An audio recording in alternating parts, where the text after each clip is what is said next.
નમસ્કાર મિત્રો, આજકાલ ગામડાઓમાં અને બીજી ઘણી જગ્યાઓ પર જોવા મળે છે કે લોકો જમ્યા પછી એ જ થાળીમાં હાથ ધોઈ નાખે છે.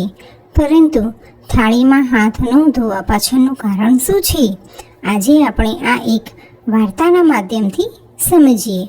શા માટે જમ્યા પછી થાળીમાં હાથ ન ધોવા જોઈએ, પરંતુ તેના પહેલાં કોમેન્ટ બોક્સમાં જય માતાજી લખીને વિડીયોને લાઈક આપીને આપણી ચેનલને સબસ્ક્રાઈબ જરૂર કરજો. મિત્રો, એક ગામમાં એક ગરીબ માણસનો પરિવાર રહેતો હતો. તેનું નામ કરણ હતું. એક દિવસ કરણ જમવા બેઠો હતો. તેની પત્નીએ થાળીમાં દાળ, ભાત, શાક, રોટલી અને ઘરમાં ઉપલબ્ધ અન્ય વસ્તુઓ પીરસી. પછી કોઈ દરવાજા પાસે આવ્યો.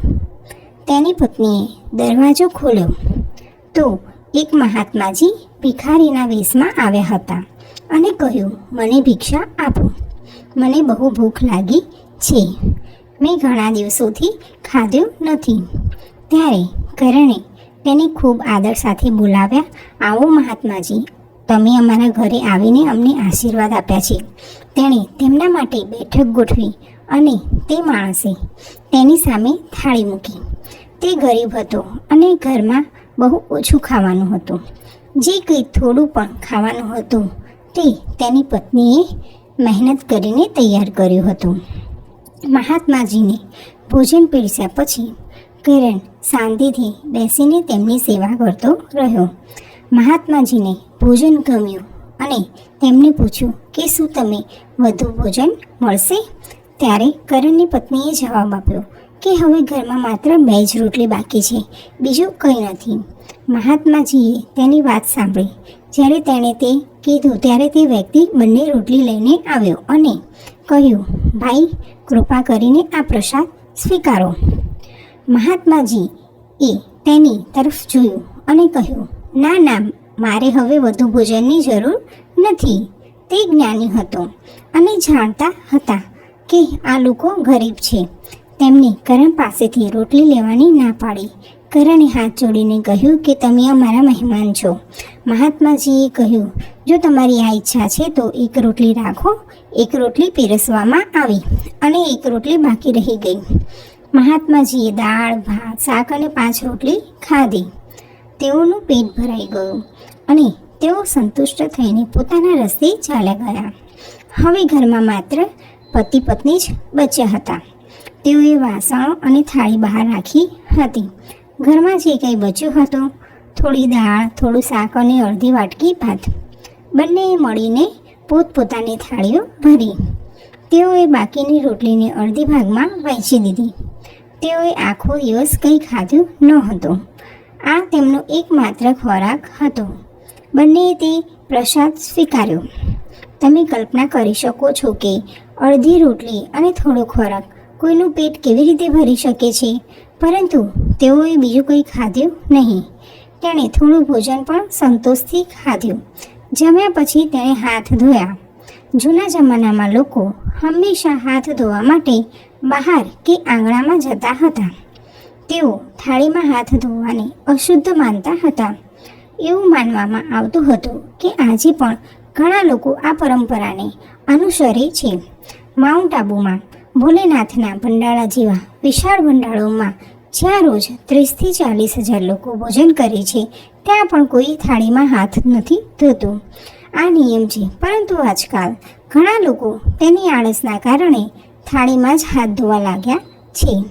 આજકાલ લોકો એટલા આળસુ બની ગયા છે કે તેમને હાથ ધોવા માટે વોશ બેસિનમાં જવાની પણ જરૂર નથી. તેઓ થાળીમાં જ હાથ ધોઈ લે છે, પરંતુ આ યોગ્ય જ નથી. પ્લેટમાં ક્યારે હાથ ન ધોવો. તેને ભગવાનનો પ્રસાદ માનવામાં આવે છે. જ્યારે આપણે ભોજન બનાવીએ છીએ ત્યારે ભક્તિના માર્ગ પર ચાલનારા ઘણા લોકોને તે ભગવાનને અર્પણ કરે છે. થાળીમાં ભોજન પીરસ્યા બાદ તેમાંથી થોડું ભોજન કાઢીને ભગવાનના નામ પર ચડાવવામાં આવે છે. કેટલાક લોકો થાળીને પાણીથી ફેરવીને ભગવાનને ભોજન અર્પણ કરે છે અને પછી પ્રસાદ તરીકે તેનું સેવન કરે છે. ભગવાનને જે ભોજન ચડાવવામાં આવે છે તે માત્ર અનાજ નથી, પરંતુ પ્રસાદ બની જાય છે. આવા પ્રસાદમાં દરેક દાણાનો આદરપૂર્વક સેવન કરવું જોઈએ. તેને ફેંકી ન દેવું જોઈએ. જમ્યા પછી પ્લેટને બરાબર સાફ કરવી જોઈએ, પરંતુ તેમાં હાથ ધોવાનું ટાળવું જોઈએ. હવે મિત્રો, કરણ અને તેની પત્નીએ અડધી રોટલી અને થોડો બચેલો ખોરાક ખાધો. જમ્યા પછી તેઓ હાથ ધોવા તેમના આંગણામાં ગયા. એક ઝાડ પાસે એક નોળિયો બેઠો હતો. તમે નોળિયા વિશે જાણો છો કે સાપ અને નોળિયા વચ્ચેની લડાઈમાં નોળિયો હંમેશા જીતે છે. કરણે હાથ ધોતાની સાથે જ ધોવાનું પાણી નોળિયાની પૂંછડી પર પડ્યું અને નોળિયાની અડધી પૂંછડી ભીની થઈ ગઈ.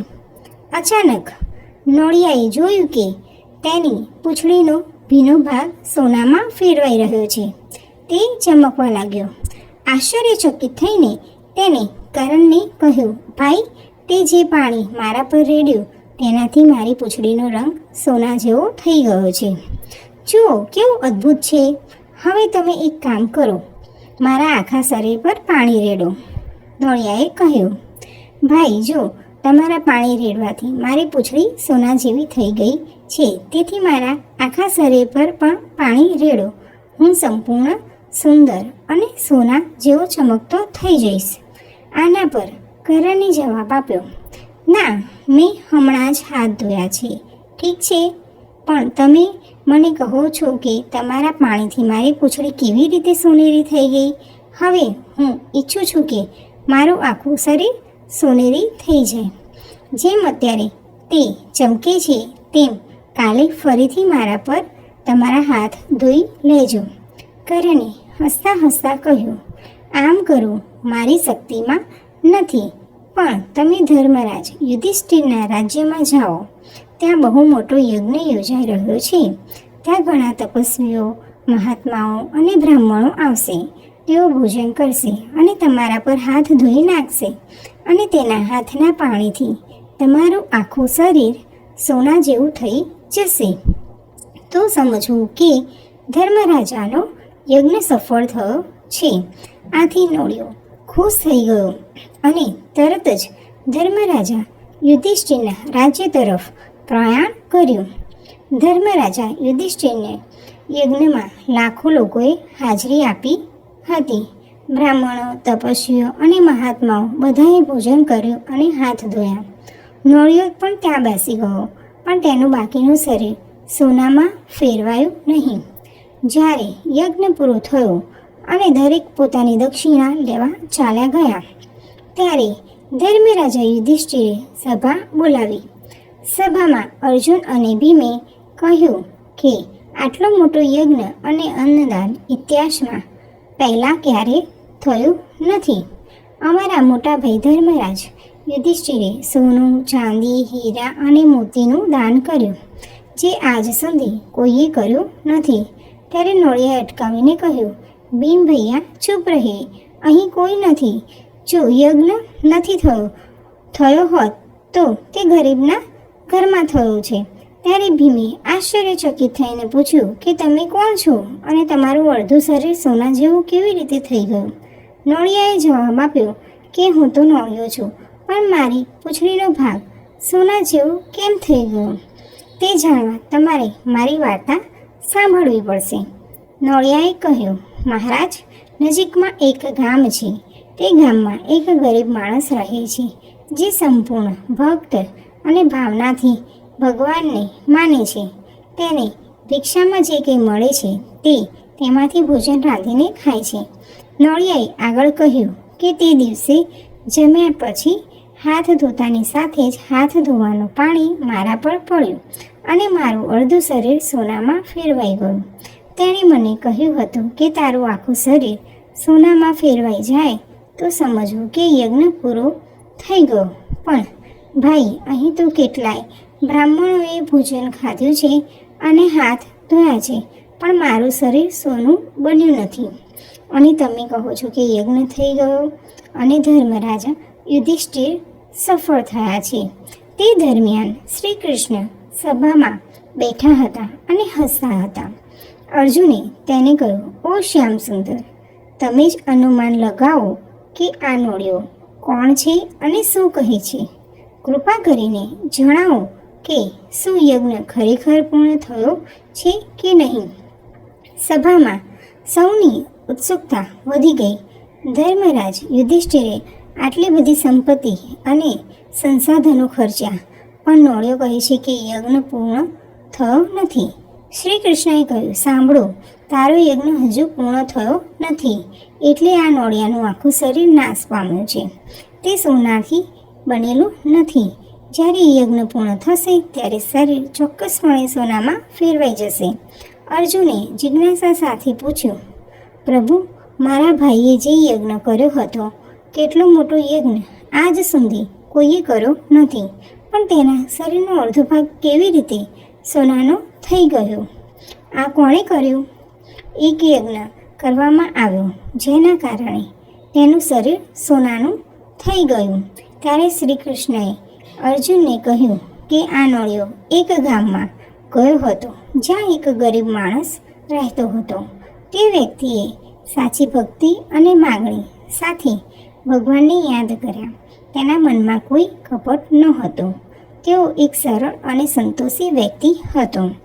એક દિવસ તેઓ જમવા બેઠા હતા. એક મહેમાન આવ્યા. તેણે તરત જ તેની થાળી મહેમાનની સામે ખસેડી અને તેને સંતોષકારક ભોજન પીરસ્યું. તેણે અડધી રોટલી પોતે ખાધી અને બીજી અડધી પત્નીને ભગવાનનો આભાર માનીને ખાધી. તે ખુશ અને સંતુષ્ટ હતો. તેમનું સંતોષકારક વર્તન એ જ તેમની સાચી ભક્તિ હતી. ત્યારે નોળિયાએ કહ્યું, જ્યારે તે ભક્તે ભોજન કર્યા પછી હાથ ધોયા ત્યારે તેના હાથમાંથી પાણી નોળિયાના શરીર પર પડ્યું. તે જ ક્ષણે મારું અડધું શરીર સોનામાં ફેરવાઈ ગયું. અર્જુને પૂછ્યું, પ્રભુ, આ કેવી રીતે શક્ય છે? શ્રી કૃષ્ણએ હસતા હસતા કહ્યું, અર્જુન, તારા ભાઈએ ઘણા ખર્ચા સાચા ભક્તને યજ્ઞ કરીને જે પૂર્ણ મળ્યું તેના કરતાં વધુ પૂર્ણ ગરીબને મળ્યું.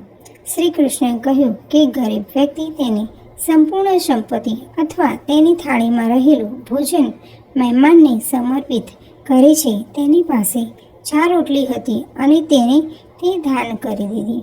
તેણે બધું જ દાન કર્યું હતું અને તેથી તેને સૌથી મોટું પુણ્ય મળ્યું. અર્જુને પૂછ્યું, ભગવાન, આ નોળિયાનું આખું શરીર ક્યારે સોનામાં ફેરવાશે? શ્રી કૃષ્ણએ કહ્યું, તમારા રાજ્યમાં એક ભૂખ્યો તપસ્વી છે. પહેલાં તેને શોધો. શોધખોળ કરતાં જાણવા મળ્યું કે જંગલમાં એક મહાત્મા ભૂખ્યા થઈને તપસ્યા કરી રહ્યા હતા. તેઓએ મિજમાની માટે આમંત્રણ આપવામાં આવ્યું હતું. તેઓએ ખાધ્યું અને હાથ ધોયા ત્યારે તેમના હાથમાંથી પાણી નોળિયાના શરીર પર પડ્યું. નોળિયાનું આખું શરીર સોનેરી થઈ ગયું અને તેના વાળ સોના જેવા ચમકવા લાગ્યા. તે જ સમયે ત્યાં મૂકેલી બેલ જાતે જ વાગવા લાગી. શ્રી કૃષ્ણ કહ્યું કે હવે યજ્ઞ પૂર્ણ થયો છે. તો શ્રી કૃષ્ણએ કહ્યું કે યજ્ઞ ત્યારે જ પૂર્ણ થાય છે જ્યારે જરૂરિયાતમંદોને ભોજન આપવામાં આવે છે. સૌથી મોટો યજ્ઞ અન્નદાન છે. ભૂખ્યાને ભોજન કરાવવું એ અન્ય યજ્ઞ કરતાં મહાન છે. એટલા માટે તમે જે પણ દાન કરો તે સાચા હૃદયથી કરો. ભૂખ્યાને ભોજન કરાવવું એ સૌથી મોટું પુણ્ય છે. તો મિત્રો, જો તમને આ વિડીયો પસંદ આવ્યો હોય તો વિડીયોને લાઈક જરૂર કરજો અને કોમેન્ટ બોક્સમાં જય માતાજી અવશ્ય લખજો. સાથે આપણી ચેનલને સબસ્ક્રાઈબ કરીને બાજુમાં આપેલા બેલ આઇકનને પ્રેસ કરી ઓલ ઉપર સેટ કરી દેજો, જેથી તમને નવા વિડીયોની નોટિફિકેશન તરત જ મળે. જય શ્રી કૃષ્ણ.